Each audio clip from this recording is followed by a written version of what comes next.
Are you thinking about selling a property, but perhaps worried that you missed the peak of the last couple of years?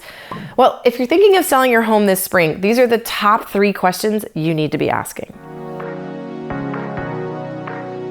If you're thinking of selling your property in the spring of 2023, let me just ease your anxieties.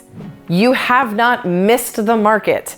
Maybe you missed the craziness of the last 18 months, but the market is still in your favor for now. It is shifting slowly but surely, but you haven't missed out and it's still a great time to sell. And here's what you need to be asking. Number 1, should I wait to sell? No, absolutely not. No way. Take advantage of the market of this moment.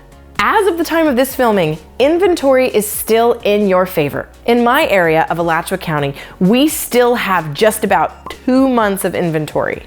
Today's supply of houses has increased, but it's still low and we're still in a healthy seller's market. Keep in mind that a stable market is when an area has 4 to 6 months of inventory, and a buyer's market is when there's more than 6 months of inventory.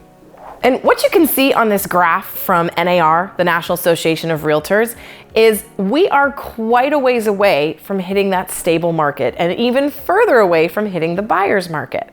We still have to regain several months of inventory to flip the current market away from a seller's market. The second thing you're probably asking is, are buyers even still out there?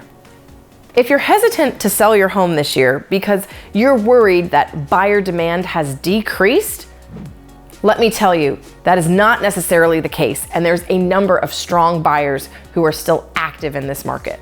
While rising interest rates have curtailed some of the buyer frenziness, a really interesting report came out.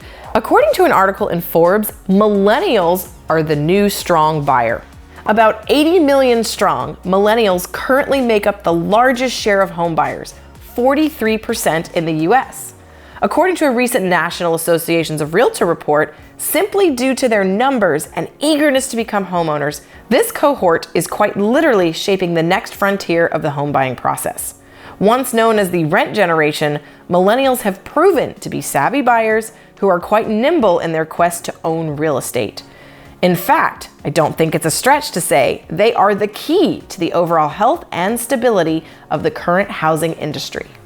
So buyers are still out there and I'm working with them every day, and your house might just be the perfect one.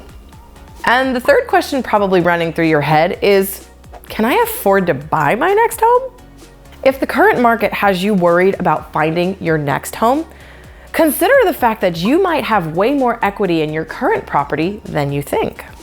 Homeowners have gained significant amounts of equity in their property over the last couple of years, and that equity is going to be a really good tool in helping counteract the affordability issue, especially now that interest rates are higher. According to Mark Fleming, chief economist at First American, homeowners in aggregate have historically high levels of home equity. For some of those equity-rich homeowners, that means moving and taking on a higher mortgage rate isn't a huge deal, especially if they are moving to a more affordable city. If selling your property is even remotely on your radar, know that it's potentially a really good time. The only way to know for sure, of course, is to have a conversation with someone in your area who can tell you exactly what your numbers are. And at the very least, you need to look into the amount of equity that you've grown, because there's many ways that you can unlock the wealth of your home by using your equity. I'm Lindsey Johnson, your resource for all things real estate. See you next time.